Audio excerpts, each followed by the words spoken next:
What if the secret to success wasn't just talent or hard work, but unshakable confidence? Welcome to Grasp Confidence, the podcast where visionary thought leaders, speakers, and entrepreneurs unlock the mindset and strategies for lasting success. I'm your host, Tara LaFon Gooch, CEO, two-time best-selling author, and international TEDx speaker, and I can't wait to help you step into the most powerful version of yourself. Let's dive in.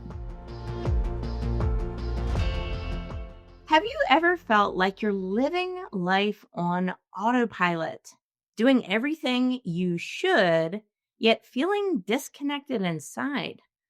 Today's guest knows that feeling deeply. Meet Andrea Lynn. She is a motivational speaker, thought leader, and host of the globally ranked podcast, Wake Up Your Soul.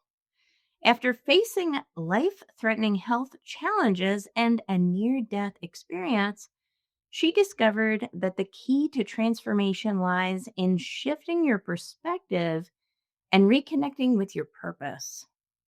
Andrea's mission is to help people break free from emotional autopilot, awaken their soul, and start living intentionally. Her story reminds us that even in our darkest moments, we already have everything within us to rise higher. Get ready to be inspired, moved, and awakened. Andrea, welcome to the show. Thank you, Tara. Thank you for having me. Absolutely. What an intro. Everybody is excited to hear more. We have a near-death experience. We have Wake Up Your Soul. We have Autopilot. All of these themes going on. Mm-hmm. So I would love to learn a little bit more about your story. I'm really curious as to all of these themes we have going on today. Mm-hmm. So as far as answering that question of living on autopilot, that's something that happened to me when I started having an array of health problems. It was one thing after another. And it did start with passing out and flatlining and essentially dying over and over again. And then I ended up with a pacemaker, and I ended up then weeks later after the surgery having the wire go through my heart into my lung. And that was a whole thing. And then I went on to get ulcerative colitis and Lyme disease and autonomic dysfunction. And then they thought I had MS. And then they actually did a whole lot of testing where they ended up saying it looked like I had ALS. And so then at that point, I had to figure things out on my own. But then I found out I had Lyme disease. And when I was treating that, that's when I really kind of got into this autopilot mode of survival. I was very much in this survival mode and trying to just survive. And so every day was, what can I do to survive? What can I do to survive? And it was the same thing over and over. And eventually I thought to myself, what am I telling my brain here? Every day I'm telling myself that I have to survive, and I'm telling myself that I'm struggling.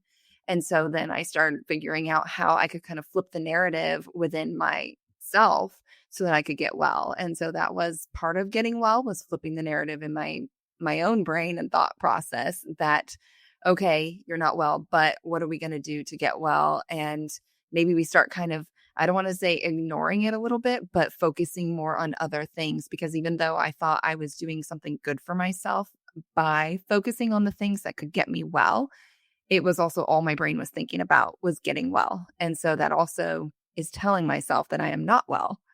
And so it kind of became this self-fulfilling prophecy, right? That I'm not going to be well and I wasn't well. And that's true. But when I started to pull in other focuses, I was able to start moving forward from this. So that was what helped me get out of my autopilot of survival mode. You know, a lot of people are on autopilot and in survival mode, and they are not actually facing a near-death situation. Wow. Right? I think that's very common these days, where we feel like we're constantly in a stage of fight or flight mode. We don't have lions chasing us anymore, right? Thank God. Yeah. No saber-toothed tigers. I'm glad those are not around. No dinosaurs. Yeah. Right? But our ancestors had to deal with those things. So we are equipped for survival, right? Our brains are hardwired for it. And even though we don't have those same challenges like we used to, like our ancestors had. Mhm. Right now, we have deadlines, we Mhm. have emails, we have angry clients, we have um, all of the things, right? A Mhm. world full of distraction. And our nervous system really doesn't know the difference Mhm. between that saber-toothed tiger Yeah. or emails, which is crazy to me. But I think there's a lot of people that relate to that, even if they're not in a stage of true fight or flight and being Mhm. chased by a lion. What do you think about that? Well, it's really interesting what you're saying because I was thinking exactly that about our nervous system and how when nothing is going to make you fight harder in life than being up against death. And that's essentially what I was facing. And so I had to fight harder than I've ever had to fight, which I'm grateful. It's taught me a lot. But at the same time, yes, it does. It revs your nervous system, and that's not healthy. And so I think it's really important in life, no matter what you're doing, to figure out how can you balance out your nervous system in a way that you can still approach things in a successful way, but in a calm way. Because if we have our nervous system, like you said, if we're in this fight or flight constantly, it's going to wear on our health, and we aren't going to be here for the long haul. Yeah, it really does. Wow. Not long ago, I was a corporate sales director, unknown, overlooked, no network, and unfulfilled. But when I discovered the power of personal branding, storytelling, and confidence, everything changed. I went from being invisible to a 2-time best-selling author, international TEDx speaker, and top global podcast host, reaching thousands every year. And I want the same transformation for you to be seen, heard, and recognized as the thought leader you truly are. From TEDx stages to top podcasts and even TV segments, I help entrepreneurs, authors, and speakers amplify their message and build unshakable confidence. Visit bestbranding.solutions and let's build your dream together. That resonates so deeply. And, all of this anxiety that we feel. I mean, I remember when I was in corporate, right? And I actually thought that I was having all of these health problems. It was hard to breathe sometimes. Um, I felt like I couldn't get enough air. Mhm. And later on, I realized, oh, those are symptoms of anxiety. And it was a prolonged anxiety that was unaddressed. Mm. And my body didn't know the difference between, again, all the stressors of work Mhm. and, actual fight or flight survival. Mhm. So I think that's really important because, a lot of people will resonate with that. But I do want to talk about this near death experience that you had because while a lot of us may not face it, I know a lot of people are very curious about it. Mhm. It's people want to know what is it like? And I would love your input, whatever you're willing to tell us and divulge. Yeah. Let's get into it. I mean, I will share anything about my life. I'm a very open book. I will say, though, a lot of people will ask, like, what did you see? What happened? And I didn't see anything at that time. But what I can tell you is so essentially, when I went to Stanford and I did this tilt table test, I flatlined 26 seconds, no heartbeat, no electrical signal at all. A lot of people are familiar with cardiac arrest. But when we have cardiac arrest, we typically will have some sort of electrical signal, and that's why they're able to shock your heart back into a rhythm. And there's something there, but there was nothing for me. There was no electrical signal. And so the doctor was reaching to push some drugs, I guess, some sort of medication that was going to restart my heart. And then I just always say, by the grace of God, it just started on its own, luckily. But after we figured that out, we realized had been happening for a long time. I was flatlining on my own at home, and Wow. one time I was actually driving. I knew it was coming on though. Every episode would come on the same way, like a hot flash almost. I would get full body sweats and nausea, and then my vision would start to go, and then I would be out cold. But every time I would come back, my vision would be gone. And it was getting worse where my vision was gone for longer periods of time, which I realized was this lack of oxygen to the brain. And so that's how I knew the episodes were getting worse and worse. But I lost my license when I had that episode at the hospital, and they said I couldn't ever get it back without getting the pacemaker. And so I did agree to get it. But as far as the near death experience goes, that was one thing. But then I just kind of got thrown into getting the pacemaker. And then 3 months later, when the wire was through my heart into my lung, I feel like that's when death was really hitting me because I had more time to process it. I didn't get just like thrown into the experience of dying. So the wire was through my heart in my lung, and they said the doctor came in, and I mean, I'll never forget it. He apologized and he said they see this about once a year. And so lucky me. And so he said, we're going to pull it out. But he said, when we pull it out, it's either going to come out and the hole in your heart will just close up and everything will be just fine. He said, or we're going to pull it out and you're just going to start bleeding out. And then we're going to have to cut you open and try to save you. And I mean, he was very honest that I may not make it. And so, I mean, I still remember having conversations with my family, and I actually can't remember though if they knew that part of it, because that was the conversation the doctor had with me. And I'm not sure what he shared with everybody else. But I knew going into the surgery that it could be the end. And I also remember just kind of throwing my hands up and just saying, like, I had to leave this into God's hands and whatever the divine path was for me, because it was so out of my control. And I think that's really something that's important for people to remember in your day to day life, like what really matters in the grand scheme of things, because people get so caught up in, if it's sales, making the next sale or meeting their quotas. And you have to pull yourself out of things a little bit and maybe put yourself on that deathbed and ask yourself, does it really matter? Does it really, really matter? When I'm 70, 80, 90, or whatever it be, and I'm on my final day, am I going to care that that month I made this amount or met the quota? You're really not. Like, it's a chance to turn inward and focus on the things that really matter in your life. And of course you have to put food on the table, right? I understand that. But we also have to put things into perspective. And sometimes we can get very caught up in just growing, growing, growing, growing and the success of things. But ask yourself, what is success to you? Is it just monetary? Mm. For so many people, it is. It is. Like, if you ask, I mean, so many people to create a vision board, we'll just have that as one example. What's going to fill the vision board for most people? It's going to be fancy cars, it's going to be vacations, it's going to be houses, it's going to be piles of money, a jet. Mhm. And then what about the spiritual fulfillment and alignment?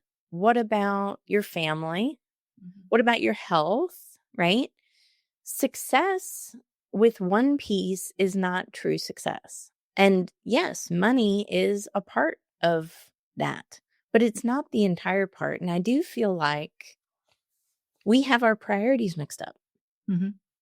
I feel like the things that are truly important come last, and things that can be easily replaced, like money, seem to come first. Mhm. And that's for so many of us. And I'll be honest, it's a right? It's a lesson I had to learn in Yes. life as well. Yeah. And, when I was in corporate, I was a sales director. Money was a constant thing I was thinking about. Money, money, money, money, money. Mhm. And guess what? I didn't have. I didn't have fulfillment. I didn't have alignment. I didn't have a connection with a higher power. Mhm. I didn't have a happy family life, right? Yeah. I was a miserable kind of person. I was depressed, anxious, right? We talked about that. So this is something that's really common. And I think it's worth noting that it's time to get a lot of our priorities straight. Don't you think? I agree. And so I think then that next question is, how do we? How do we deal with Yeah. that? How do we? And I always tell people to pull yourself out of your life a little bit, close your eyes, almost go into this meditative state where you look at your life, excuse me, as this capsule of time and whatever you think it may be, right? If you think your life is 0 to 20, 0 to 40, 0 to 60, whatever you think your life is, but try to look at it as a movie and imagine thus far all the things that have happened in your life and really just kind of watch it play out and watch all these events and the emotions with every single event and what were the things that really came forward and mattered to you, because a lot of times when we watch these movies in our minds of our lives, the things that we are going to smile about are those moments with the ones that we love and the ones that we care about. Those are going to be the things that really bring us joy. When you watch the movie back, are you really watching yourself buy that Ferrari? And I mean, really, it's that kind of stuff kind of comes and goes, I think, when it comes to holding joy in your heart. And but I can understand. I like nice things too. And like you were saying, you've been there and you've had to learn it. And my husband and I have had to learn it too. And we're going through it right now where we own two homes. And it's like we could keep going this way, but it's prohibiting us from traveling and doing other things that we want. And so we're at this place where, like, okay, we don't want to own two homes because that's not what matters to us. You know, like even though it was a weekend getaway and we enjoy it, there's other things we've decided we enjoy more and value more, which is taking our kids on trips and other experiences. And so we've made the decision that we want to sell the second home. But I think it's really important you look at the things that you value. Mm. And when we're looking at the stuff that we value, it's pretty easy to see the things that are very organized and together in your life are the things that you value the most, right? I remember walking through an exercise of this, and it was asking, what is organized the most in your house? Like think about your closet or your pantry. And so my pantry is sometimes it is and sometimes it isn't, but I try to get it really organized. But I value health a lot. So I have a lot of supplements. Like it's very obvious, I think, if you came into my home, the things that are important to me. And I think when you walk around your house, you can see the things that are really important to you. That's so true. Oh my gosh, I love that. You know, it is all about finding and aligning with those values. And I think it's something that it sounds so simple. So people, brush it off and they may say, oh, come on. Is it really that easy? But, if I think about, just myself as an example, when I was in corporate, I was kind of, I was miserable. It was just not a right fit for me at all. And I actually had an opportunity to work for another company. I had a job offer, I had everything, right? The keys to the building, as they say, right? Mhm. And it's like just it wouldn't work out, even though I had it like lined up. It was so strange how it just Mhm. would not work out. It Mhm. was in a different state. House prices kept like rising. It was crazy, right? Yeah. And it came to the point where I literally couldn't afford to move there for this job that I had the keys to the building for. And I was like, this is so crazy. I'm such a failure. Oh. Well, no, that was actually, thank God, right? Mhm. That was all the right things preventing me from doing the mistake again. Mhm. And it turns out, as I walked through my personal entrepreneurial journey, I do say entrepreneurship is the ultimate mirror, right? Mhm. As I walked through my journey of entrepreneurship, I realized that one of my core values is freedom. Mhm. So if one of your core values is freedom, you might not, want the rigid constructs of, working for somebody else potentially, right? It looks different for all people. I'm not saying we're all the same. Mhm. But for me, aligning with that realization of freedom helped me understand and align with my purpose. Mhm. What Yeah. do you think about that? Well, I think, like you're saying, everybody's a little bit different, but you do Mm. have to walk in alignment for yourself. And I can see where some people, things very well may be what they value. And maybe Yeah. they don't even value friendship or family or any of that. And I'm not saying that's wrong. Everybody has Mhm. their own values, and that's okay. But I think it is really important to kind of look at, like you're saying, the things that were coming at you where the housing prices were going up. And it was just like, gosh, this is seeming impossible. And sometimes we do have to push through what seems impossible to level up and get to the other side. I do believe that. But I also believe we have to look at the signs that are coming at us and see what really makes sense. You use your logical brain to think about the signs, but also, okay, like what's coming at me, and does this feel like this is meant to be for me? Yes, absolutely. So I can And actually I can talk about that for a second too, because yeah. my husband and I ended up we moved from California to Texas, and we had well, I had personally prayed about it for years. Like, if California is a place that we're meant to stay, I'm okay with that. But if there's something better and greater for us, I'm okay with that too.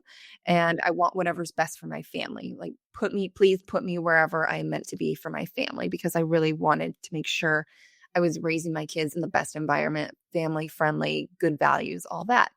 And so just kind of left it up to that prayer, like whatever's meant to be will be.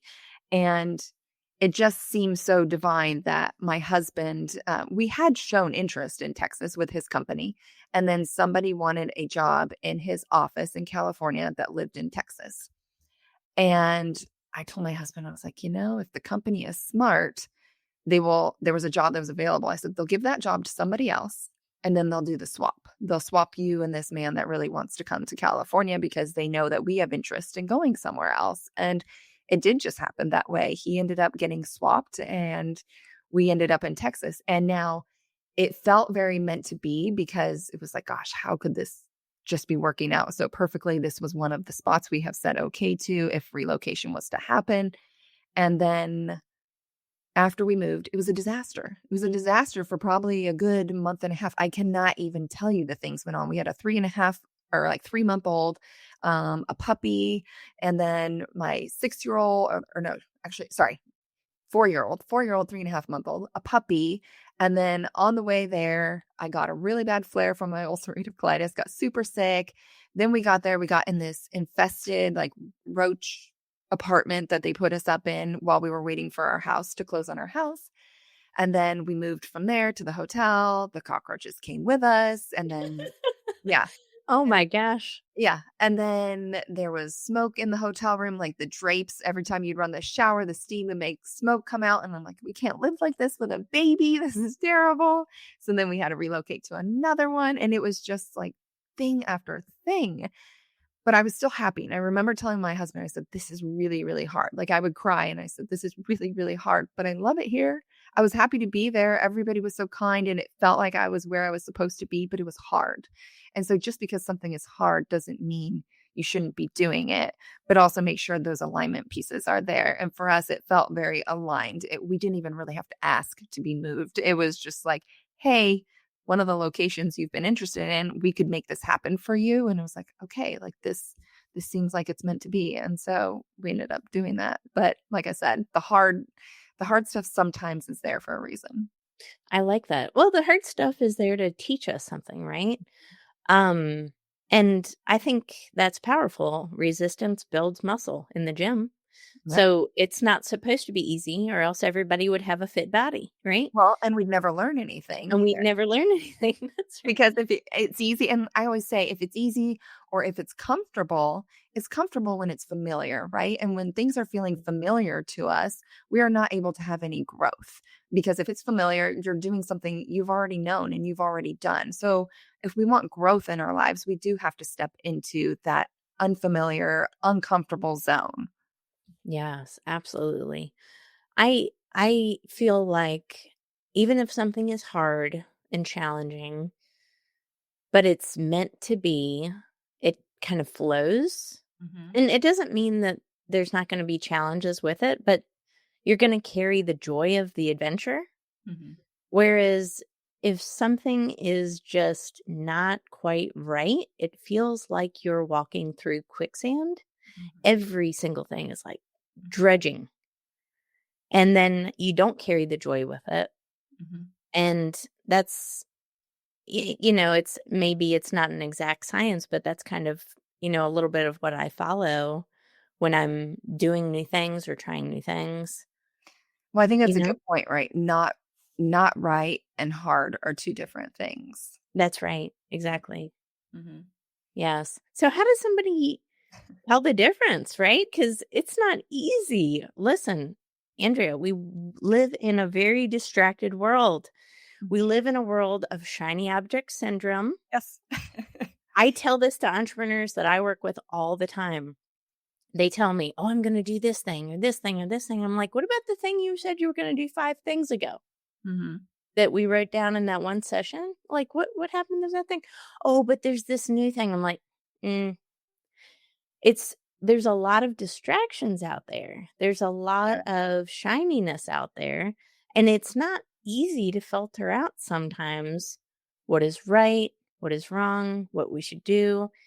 And I feel like a lot of people are very well intentioned, but they lose a lot of energy and momentum Mhm. because they don't know what's right and aligned for them. Mhm. It's not easy. It's not. You have to look at what are you feeling called to do. So even when things are really hard, I actually a few months back had it was just like a few months of chaos. It was just like one thing after another. It was wild. I'm like, what is going on? It was just like I got a concussion, I got severely injured, and then it was just like something with my kid and something with the dog. And like it was just like, it just felt like the world was falling apart. But the things that I was doing with my podcast and trying to grow that, everything there still felt in alignment and I still felt very called to it. And I feel like you have to tune into what are you feeling pulled to. So even though things might be a mess, I do believe they kind of fall apart before they piece back together for this like quantum leap into this next level. But what are you feeling called to do? Because I think you can feel that in your bones that this just doesn't feel right. Like maybe all these things are happening because I think I need to make this transition or change, or this is happening. I mean, it really is about reflection. Do I need to reflect and think about the fact that, oh, maybe this is just my growing and getting stronger with all these things happening so that I can move into this next level? Or there's that sense of knowing though, right? When something is happening to you and it's like, I think I'm not Mm. supposed to be here, right? Or sometimes Yes. maybe you're about to go somewhere, right? That day you're supposed to go somewhere and it's like the whole day is just falling to shit. And you can't figure out why is everything falling apart today? And it's like, you know what? I just don't think I'm supposed to go there tonight. I can't. And eventually you get to this place where you feel like I can't do that. It doesn't feel right. And so you have to look at why things are happening. Ask yourself, how do you feel about it? Do you feel like it's because you're supposed to just push through it? Or does it feel like, you know what?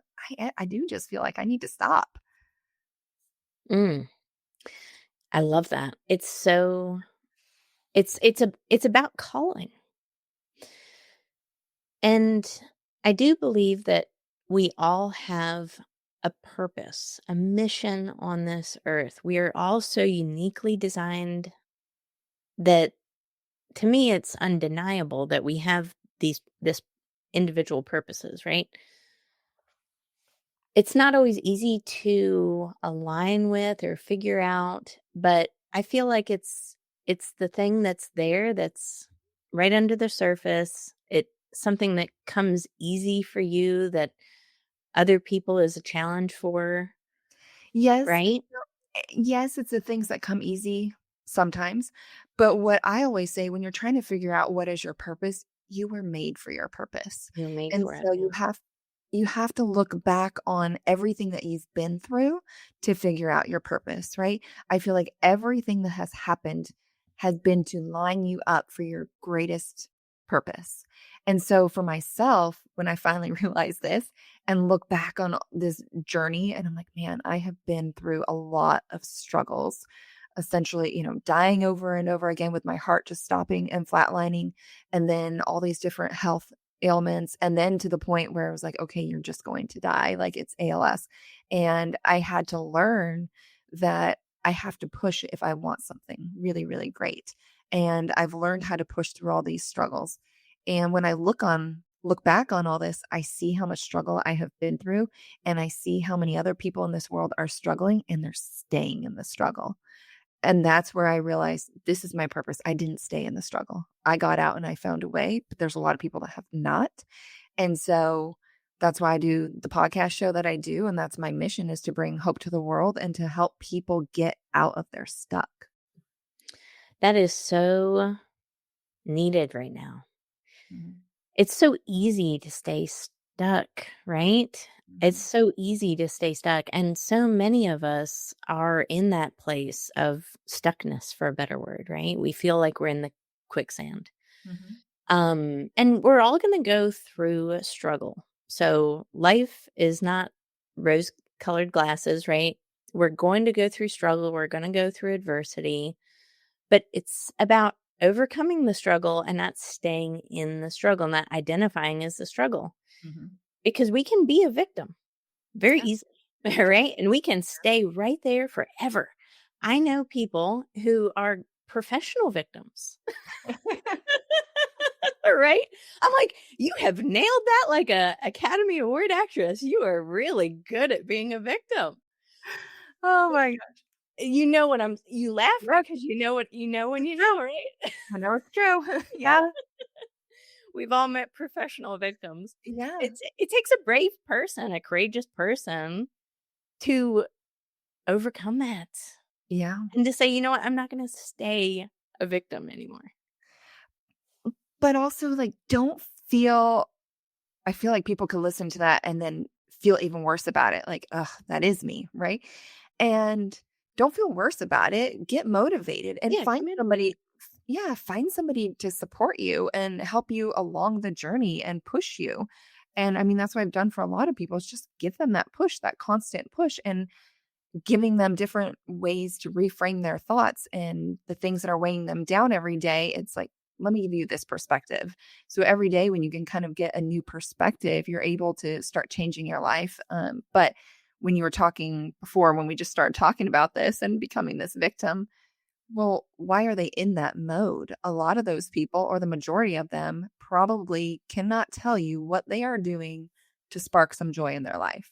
What do you do on the daily to have some sort of joy besides that monotonous part of life?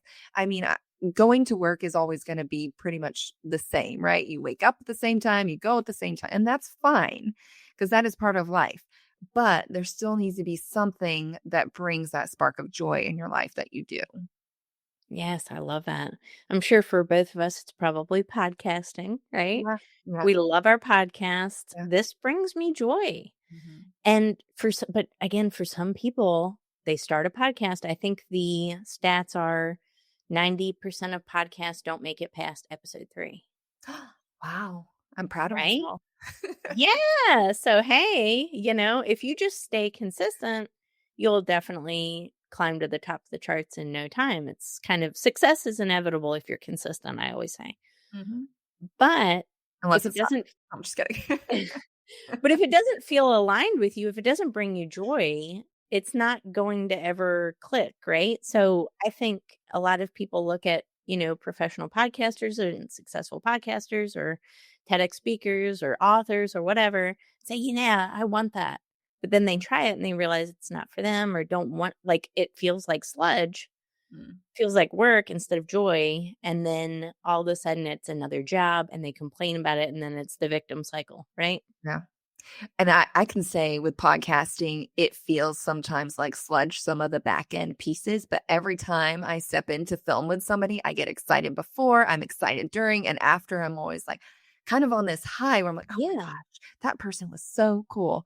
I love connecting with people that I wouldn't otherwise connect with. And I get to hear these remarkable stories. So I definitely get a lot of joy with the podcasting. I do too. I love it. It's writing is the same for me, right? So find those things that spark joy, that make you feel alive, that make you feel purposeful, that make you feel fulfilled, and then double down, do more of it. Well, and I like what you're saying about like journaling or whatever it be, Mhm. because I think sometimes people think it has to be this big, grandiose thing Right. where, oh, if I'm going to get joy, I better go like ride a bike 10 miles or whatever. And it can be so simple. And like you're saying with the journaling, at the end of the day, I love doing deep reflection and having epiphanies and coming to a new place of thought. I, I like that. That brings me joy. Then go for it. Double down, right? Yeah. I love that. It's so encouraging. And I think anybody listening to this show will have a lot of to reflect, right? A lot of self reflection time. Mhm. What would you say to somebody? I would love your wisdom. What would you say to somebody right now who feels like their life is a record player and it's just going around and around and around? And maybe they feel, maybe they're on autopilot. Maybe they don't even know they're on autopilot, though. I feel like is the first step just acknowledging and then like having that like self awareness? What do you think? Yeah, acknowledge it and then have the reflection of why, because you can figure it out. You're Hmm. smart enough.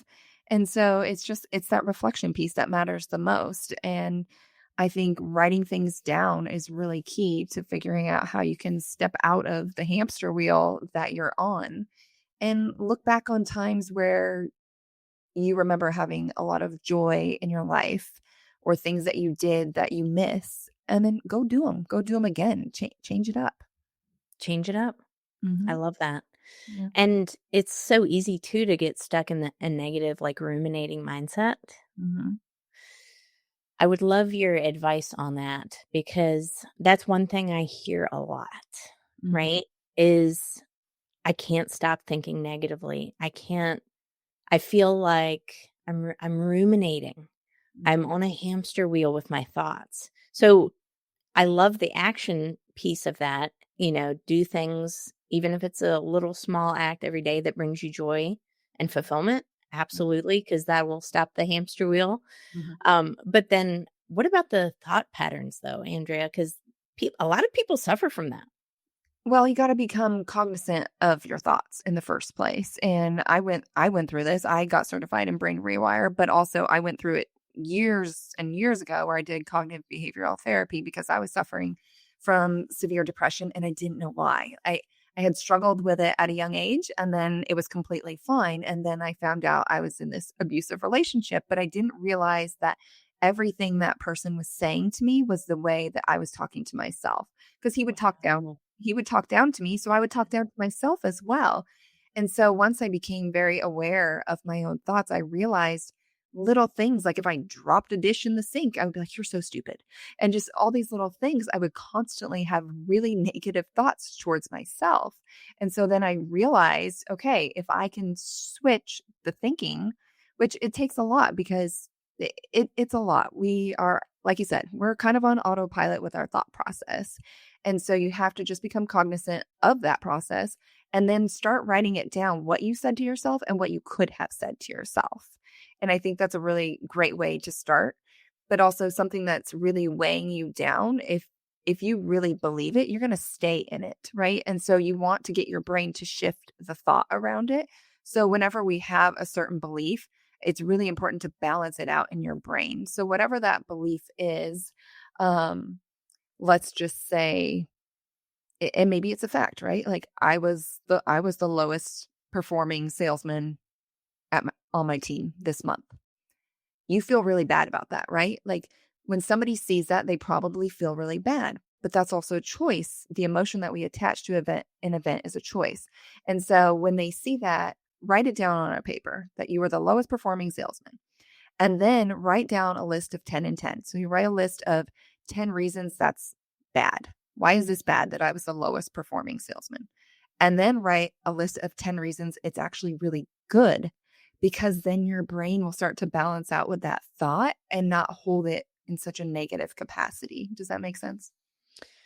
I like that. It's again, it's one of those intentionality things that, I think that first step is the awareness aspect. Hmm. There's something called name it to tame it, right? Hmm. Um, putting some awareness on it. And then once you put awareness on it, then understanding like, is there a belief associated with this? Hmm. And I do, I do understand that beliefs, they shape our reality, right? There's a book, it's called Think and Grow Rich, Hmm. right? Famous book, Yeah. Napoleon Hill, everybody knows it. Um, and even in the Bible, it says, how a man thinketh, so is he. Hmm. So our thoughts do dictate our reality. Yep. And, if we're believing something, then what will that cause us to do in the physical state with our actions? Mhm. Well, if I believe I'm a terrible salesperson, then my actions are probably going to be a terrible salesperson, Mhm. and I'm not gonna make as many calls. Might not try as hard. I might not smile and dial, right? I might just give up. I might say, "Oh, woe is me." Again, the kind of victim. So, I think it is a good idea of what you said is to also put down a few things of why something is good and kind of changing that narrative a little bit, changing that belief system to where it's not all negative. Yeah, it's about having that balance in the brain because until you can see the positives in it, you're only seeing the negative, and so you are believing in that. You are believing you're a horrible salesman, and you wanna start seeing the positives in it because once you do, you won't be the last, right? You won't be the last ranking on your team for sure. But for example, because I think some people might not know where to start with that, but when you start listing out the good reasons why this is good that I was the worst, it's great. It's actually really, really great because now you can look at what everybody above you did, start analyzing, start asking questions. It's going to motivate you to start learning tactics you may have not learned otherwise. Because even though the person who is above you or the person above them, they may not know what the person below them knows. So when you're at the bottom and you take that opportunity to start learning from every single person above you, you end up becoming all of them and you could have a greater success than that person at the top.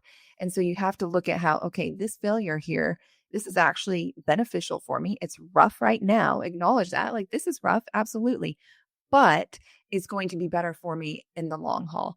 And also, I take it very personal when I look at things like this, where I think about, okay, this is, I thought it was so bad. And you know what? I'm also, what am I saying to myself? And like, wow, I didn't realize how much I beat myself up over this. And gosh, I guess I'm placing a lot of self-worth in this job and this career. And that can be a whole nother reflection piece and thinking about like, okay, you know what? The positive here is I'm learning a lot about myself and that maybe I value my career more than I should. And I should place a little more value on just the fact that I am hardworking and I am trying those sort of things. I love that. And that's why I'm so passionate about gratitude, Mhm. because if you are a practitioner of gratitude, it does it's something it rewires your brain, it Mhm. creates neuroplasticity, and no matter what comes into your life, you can find the gratitude in any situation. Mhm. And you can say, "You know what? I failed at this and it sucked, maybe, and that's fine. Honor the suck, right? Yeah. Honor the suck. It's cool. Like, acknowledge it. It's fine." Mhm. But say, "You know what? I failed at this. It sucked. What did I learn from this? And how is this going to help me become even better?" And then find those things. I mean, we fail every day. Mhm. And really, if you're not failing, I think we Not do learning. have a we're not living. Yeah, we have a totally wrong perception of failure in our modern day culture. Mhm. If you're not failing as an entrepreneur, you're not taking risks. And if you're not taking risks, you're going to stay the same. Mhm. And if you stay the same, you're already dying on the vine in business. It's the reality. Mhm. So failure is actually good because it's a sign of growth. And, if you can learn from those failures and look at it from an objective lens and say, you know what, next time I'm actually more equipped and I know what what didn't work. And next time I'm going to do this, that, and the other, you're already training yourself to be successful instead of a failure in Mhm. that perpetual state of stuckness. Mhm. Powerful. Well, I like to take gratitude a step further. I think that's Yeah. great and keep doing it, but add to that miracles. What was a miracle of the day? Because Ooh, I like that. Miracles are what powerful. and they're harder to find. But once you start finding the miracles of the day, you start noticing more. And when we notice them, it can be very uplifting and fulfilling to see that there's all these miracles in the world. There's all miracles in the world. Mhm. And I think it is, there's faith in there that comes to play, right? Mhm. Do we believe something will happen for us and to us? Mhm. And miracles are absolutely possible. So I Yeah. love that. That's powerful. Yeah, that's powerful. You're a living testimony of miracles, aren't you? Yeah, I'm a miracle. Grateful for this miracle. That's right. I love that. Any final last words of wisdom before we head out of this show, of this episode today? One of my favorite things of wisdom, and maybe you've talked about this on this show before, but is talking about the fact that the brain can only imagine what it knows, right? Like we cannot come up with ideas or things beyond what we've had exposure to or what we know. And so if you're looking to level up or have growth, you have to start exposing yourself to new experiences, new knowledge, and all that. Absolutely. Expose yourself to new things so that you can understand Mhm, what you're capable of. And I talk about, um, looking at your circle of influence as well. mhm. The people you hang around with, Yeah. right? You're smiling because Well, I know you know. well, and I talked about this on another podcast, I think this week, but and I've talked about this before. I talk about it a lot. I tell people as an exercise because I think it's really easy to be like, yeah, I hear you, I understand, but like make it concrete for yourself and write it on a piece of paper where you draw yourself in the middle and then all around you, like list out all the people you surround yourself with on the daily and then write the qualities that you think of when you think of that person and then realize how much like that's your world that's you also. So if you see this one person that you're writing out as, oh my gosh, they're such a complainer and they're such a procrastinator, all that, like, well, you're bringing that into your world and you're bringing that energy in as well. So I think I love that point. It's so true. Oh my gosh. Mm. Where can everybody look you up online? Of course, I will include all of your information and links in the show notes as well, but give us some quick links of where people can look you up right now. YouTube, Wake Up Your Soul with Andrea Lynn is the show there. And then it also streams on every podcast platform. Wake Up Your Soul with Andrea Lynn. And then Instagram, I'm Andrea Lynn Intuitive. And I do have a website, but my most active place is Instagram. Wonderful. Awesome. Well, I truly enjoyed this conversation. Thank you so much, Andrea. And thank you for everyone who tuned in to this episode of Grasp Confidence Podcast. Guys, let us know your favorite takeaway from this episode in a review on Apple. Go ahead and write it in a comment on Apple what your favorite takeaway Andrea or myself said during this interview and how you're going to apply it in your life right now. Mhm. I want to hear people who are listening to these episodes who are taking massive action to change, to become, to transform. And if that's you, let us know in a review on Apple or send me a note, send me an email. I love hearing from our listeners from all over the globe. Guys, we will catch you on the next episode. Take care.